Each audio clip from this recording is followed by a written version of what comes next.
8. Now this is a Lollapalooza, and Henry Kaufman wisely talked about this. Bias from over-influence by social proof, that is, the conclusions of others, particularly under conditions of natural uncertainty and stress. And here, one of the cases the psychologist used is Kitty Genovese, where all these people, I don't know, 50, 60, 70 of them just sort of sat and did nothing while she was slowly murdered.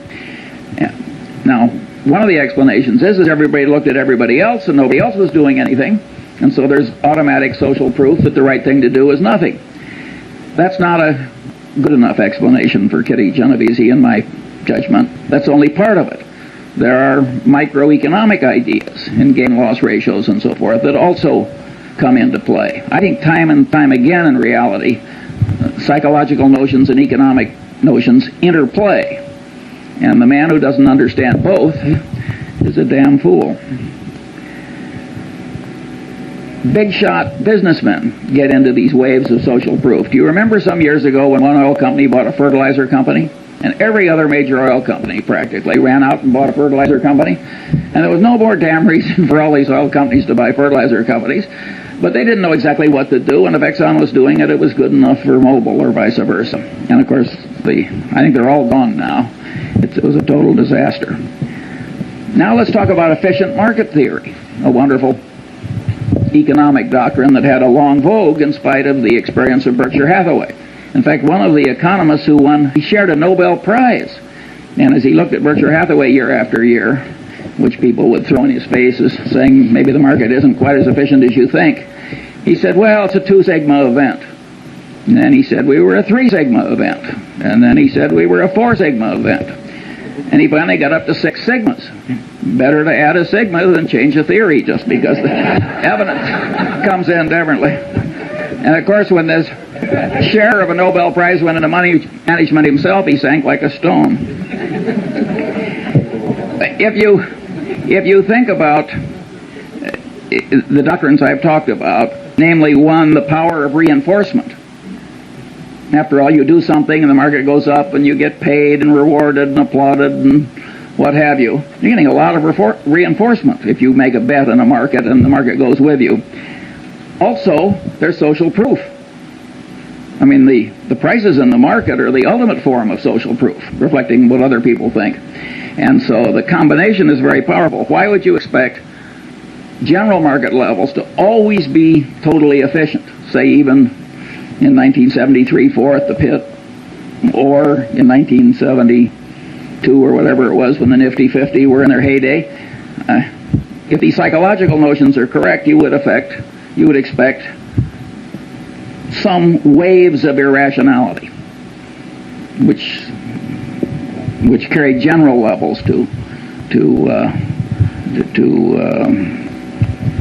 so they're inconsistent with reason. 9.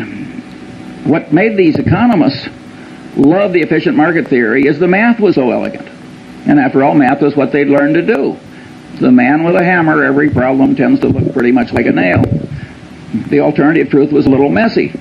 And they'd forgotten the great economist Keynes, whom I think said, better to be roughly right than precisely wrong. 9. Bias from contrast cause distortions of sensation, perception, and cognition. Here the great experiment that Cialdini does in his class is he takes 3 buckets of water. One's hot, one's cold, and one's room temperature. He has the student stick his left hand in the hot water and his right hand in the cold water.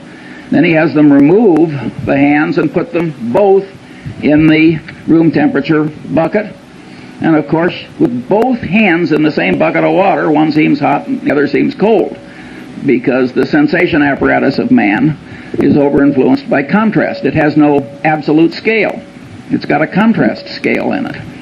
And it's a scale with quantum effects in it, too. It takes a certain percentage change before it's noticed.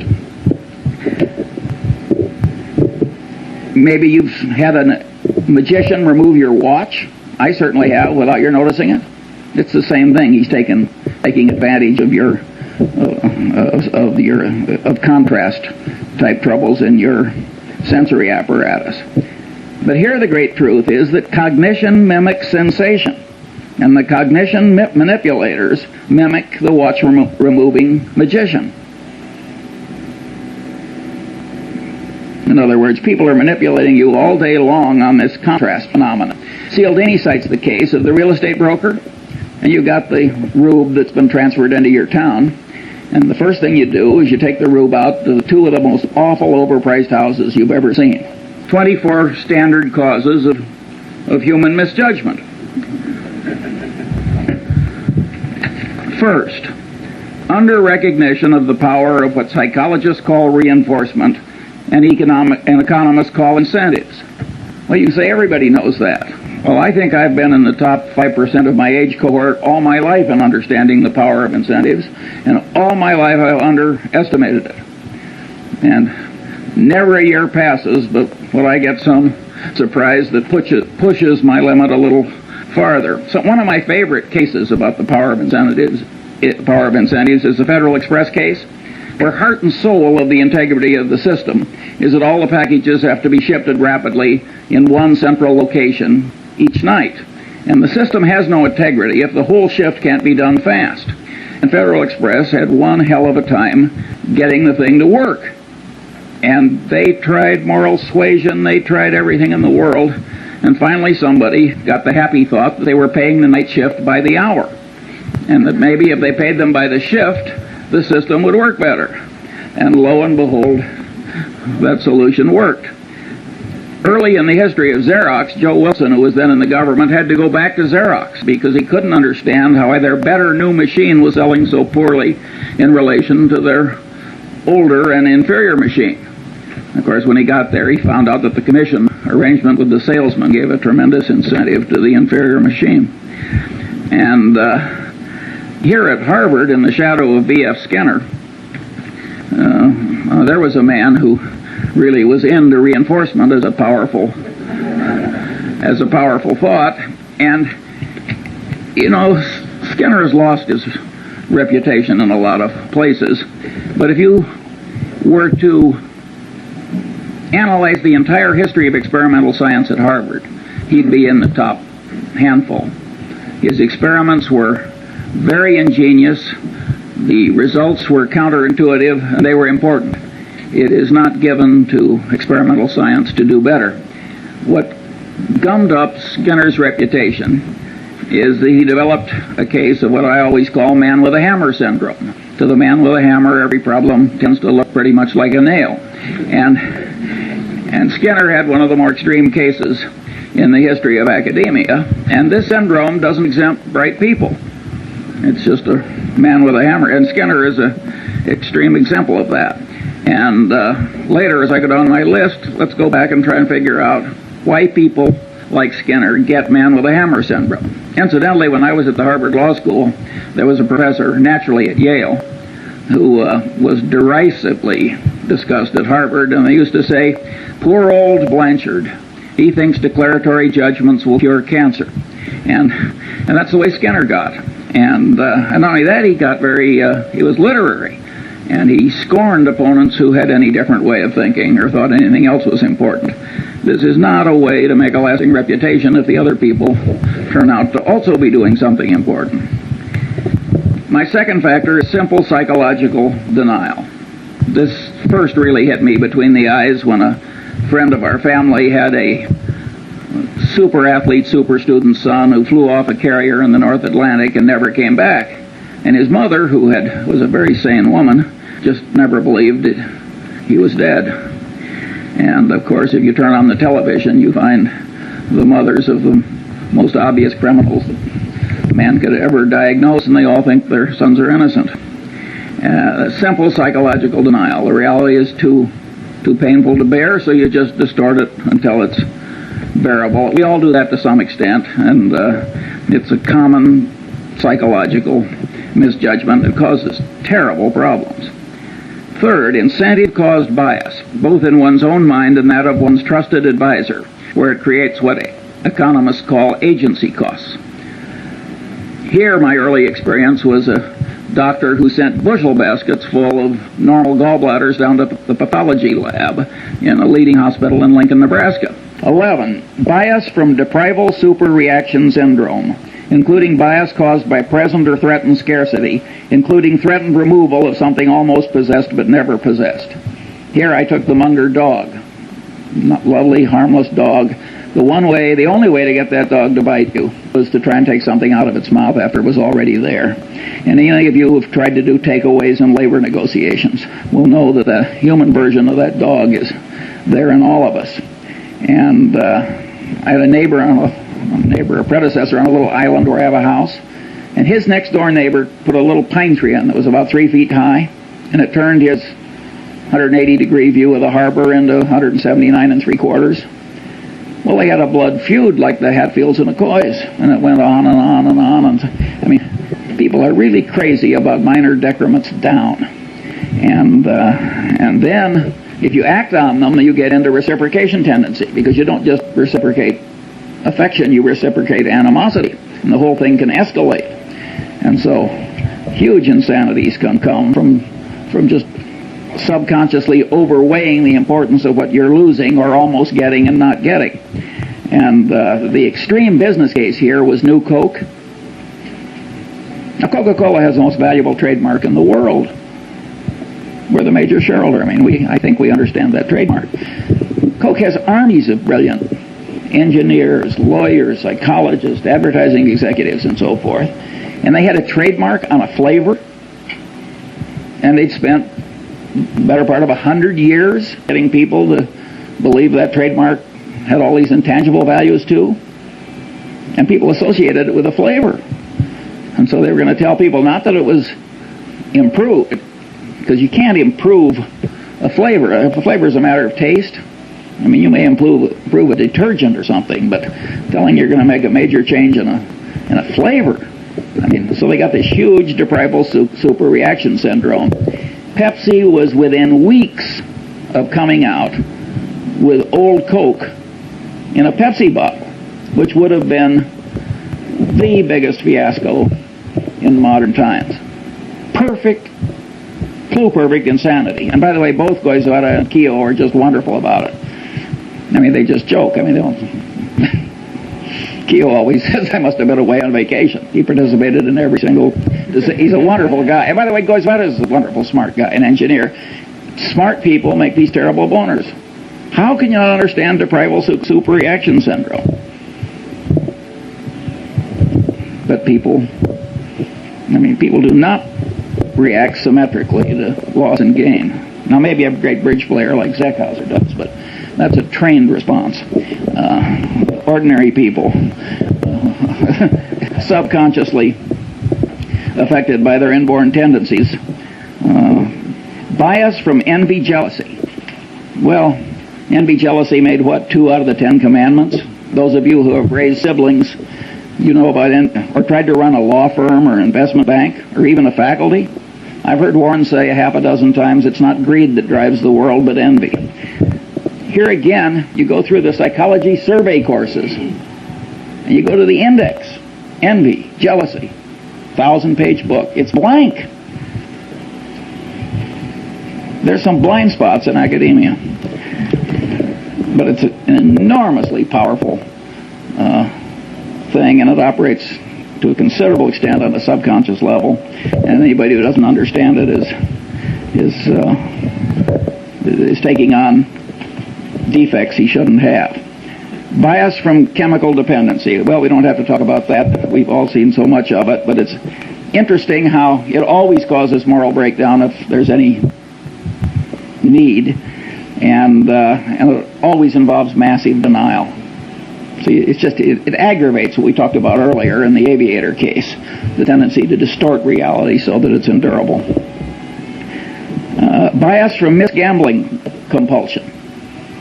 Well, here Skinner made the only explanation you'll find in the standard psychology survey course.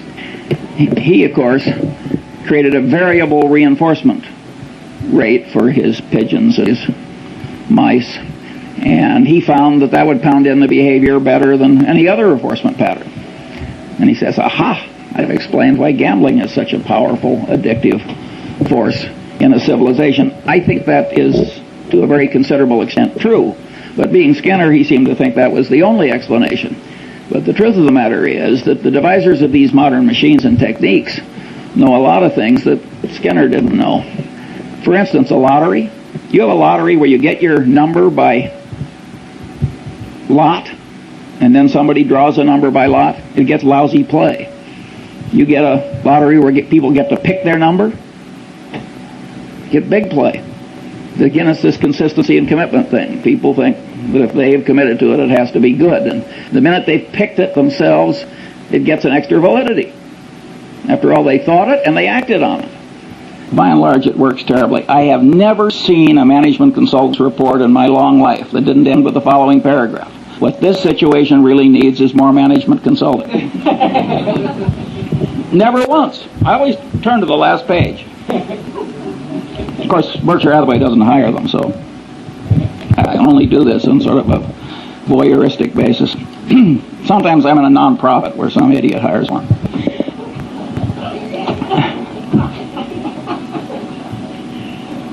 (17) Bias from the non-mathematical nature of the human brain in its natural state, as it deals with probabilities employing crude heuristics, and is often misled by mere contrast, a tendency to overweigh conveniently available information, and other psychologically rooted misthinking tendencies on this list, when the brain should be using the simple probability mathematics of Fermat and Pascal, applied to all reasonably obtainable and correctly weighted items of information that are of value in predicting outcomes. The right way to think is the way Zeckhauser plays bridge. It's just that simple. And your brain doesn't naturally know how to think the way Zeckhauser knows how to play bridge. Now, you notice I put in that availability thing, and there I'm mimicking some very eminent psychologists, Kahneman, I hope I pronounced that right, and Tversky, who raised the idea of availability to a whole heuristic of misjudgment. And, you know, they are very substantially right. I mean, ask the Coca-Cola Company, which has raised availability to a secular religion, if availability changes behavior. You will drink a hell of a lot more Coke if it's always available. I mean, availability does change behavior and cognition. Nonetheless, even though I recognize that and applaud Tversky and Kahneman, I don't like it for my personal system, except as part of a greater subsystem, which is, you got to think the way Zeckhauser plays the bridge. It isn't just the lack of availability that distorts your judgment. All the things on this list distort judgment. And I want to train myself to kind of mentally run down the list instead of just jumping on availability. So that's why I state it the way I do. In a sense, these psychological tendencies make things unavailable. Because if you quickly jump to one thing, and then because you've jumped to it, the consistency and commitment tendency makes you lock in, boom, that's error number one.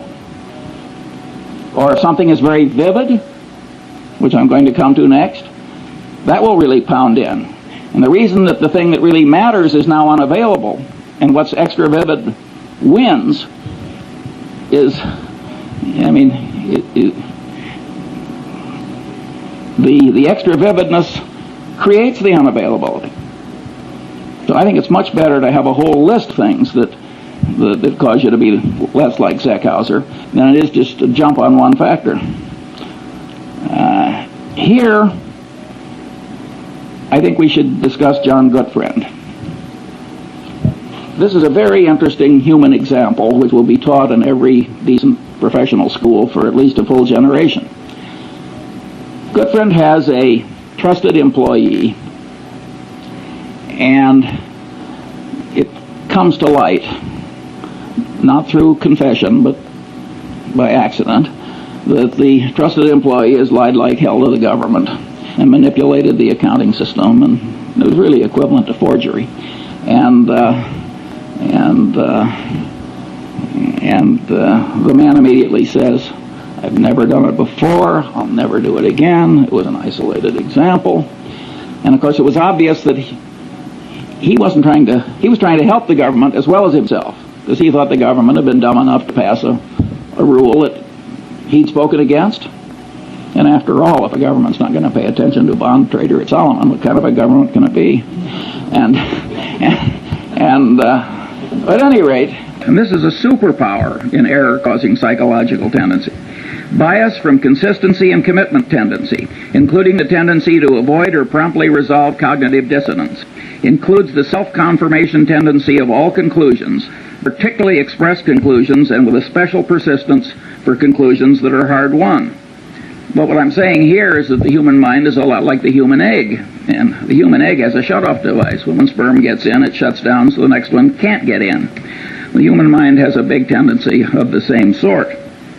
And here again, it doesn't just catch ordinary mortals, it catches the deans of physics. According to Max Planck, the really innovative, important new physics was never really accepted by the old guard. Instead, a new guard came along that was less brain-blocked by its previous conclusions. And if Max Planck's crowd had this consistency and commitment tendency that kept their old conclusions intact in spite of disconfirming evidence, you can imagine what the crowd that you and I are part of behaves like. And of course, if you make a public disclosure of your conclusion, you're pounding it in to your own head. Many of these students that are screaming at us, they aren't convincing us, but they're forming mental chains for themselves, because what they're shouting out, they're pounding in. And I think educational institutions that create a climate where too much of that goes on are, in a fundamental sense, they're irresponsible institutions. It's very important to not put your brain in chains too young by what you shout out.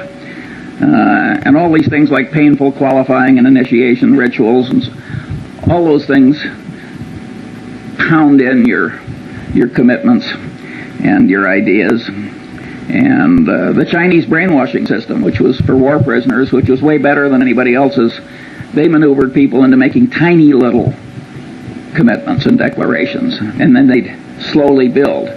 That worked way better than torture. Sixth, bias from Pavlovian association, misconstruing past correlation as a reliable basis for decision making. I never took a course in psychology or economics either, for that matter, but I did learn about Pavlov in high school biology, and the way they taught it, so the dog salivated when the bell rang. So what? Nobody made the least effort to tie that to the wide world. Well, the truth of the matter is that Pavlovian association is an enormously powerful psychological force in the daily life of all of us. And indeed, in economics, we wouldn't have money without the role of so-called secondary reinforcement, which is a pure psychological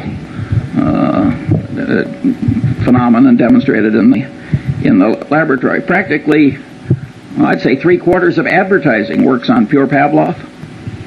I mean, think how pure association works. Take Coca-Cola Company, where we're the biggest shareholder. They want to be associated with every wonderful image. Heroics in the Olympics, wonderful music, you name it. They don't want to be associated with presidents' funerals and so forth. When have you seen a Coca-Cola ad?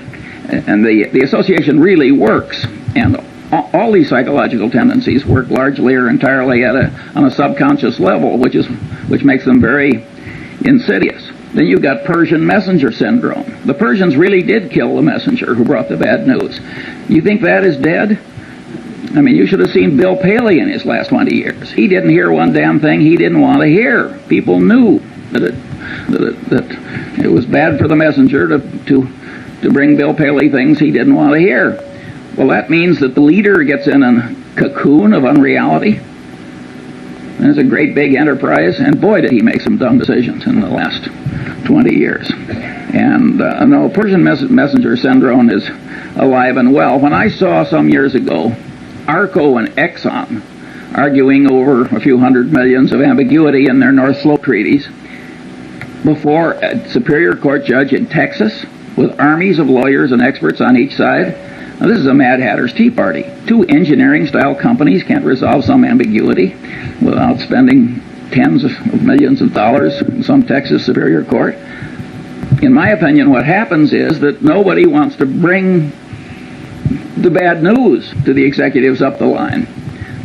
That here's a few $100 million you thought you had that you don't.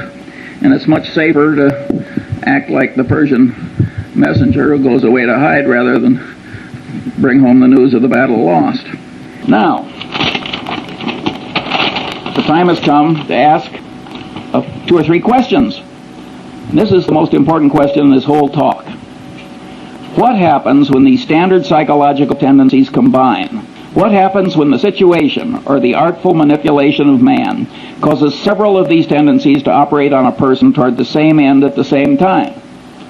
The clear answer is the combination greatly increases power to change behavior compared to the power of merely one tendency acting alone. Examples are Tupperware parties. Tupperware has now made billions of dollars out of a few manipulative psychological tricks. It was so schlock that directors of Justin Dart's company resigned when he crammed it down his board's throat. And he was totally right, by the way, judged by economic outcomes. Mooney conversion methods. Boy, do they work. He just combines 4 or 5 of these things together. The system of Alcoholics Anonymous. A 50% no drinking rate. Outcome when everything else fails. It's a very clever system that uses 4 or 5 psychological systems at once toward, I might say, a very good end. The Milgram experiment. See, Milgram, it's been widely interpreted as mere obedience. But the truth of the matter is that the experimenter who got the students to give the heavy shocks in Milgram, he explained why. It was a false explanation. We need this to look for scientific truth and so on. That greatly changed the behavior of the people. And number 2, he worked them up. Tiny shock, little larger. So commitment and consistency tendency and the contrast principle were both working in favor of this behavior. So again, it's 4 different psychological tendencies. That's when you get these Lollapalooza effects, you will almost always find 4 or 5 of these things working together. When I was young, there was a whodunit hero who always said, cherchez la femme. And what you should search for in life is the combination, because the combination is likely to do you in. Or if you're the inventor of Tupperware parties, it's likely to make you enormously rich if you can stand shaving when you do it. Then one of my favorite cases is the McDonnell-Douglas airliner evacuation disaster. The government requires that airliners pass a bunch of tests. One of them is evacuation. Get everybody out, I think it's 90 seconds or something like that. It's some short period of time. The government has rules, make it very realistic, so on and so on. You can't select nothing but 20-year-old athletes to evacuate your airliner. So McDonnell-Douglas schedules one of these things in a hangar, and they make the hangar dark, and the concrete floor is 25 feet down, and they got these little rubber chutes, and they got all these old people, and they ring the bell, and they all rush out, and in the morning, when the first test is done, they create, 20 terrible injuries, and people go off to hospitals. And of course, they've scheduled another one for the afternoon. By the way, they didn't meet the time schedule either, in addition to causing all the injuries. Well, so what do? They do it again in the afternoon. Now they create 20 more injuries and 1 case of a severed spinal column with permanent unfixable paralysis. These are engineers, these are brilliant people, this is thought over through in a big bureaucracy. Again, it's a combination of a tendency. Authorities told you to do it. He told you to make it realistic. You've decided to do it. You've decided to do it twice. Incentive cost bias. If you pass, you save a lot of money. You've got to jump this hurdle before you can sell your new airliner. Again, 3, 4, 5 of these things work together, and it turns human brains into mush. And maybe you think this doesn't happen in picking investments? If so, you're living in a different world than I am. Finally, the open outcry auction. The open outcry auction is just made to turn the brain into mush. You get social proof, the other guy is bidding, you get reciprocation tendency, you get deprival superreaction syndrome, the thing is going away. I mean, it's just absolutely designed to manipulate people into idiotic behavior. Finally, the institution of the board of directors of a major human American company. Well, the top guy is sitting there, he's an authority figure. He's doing asinine things. You look around the board, nobody else is objecting. Social proof, it's okay. Reciprocation tendency, he's raising the director's fees every year. He's flying you around in the corporate airplane to look at interesting plants or whatever the hell they do. And you go. And you really get extreme dysfunction as a corrective decision-making body in the typical American board of directors. They only act, again,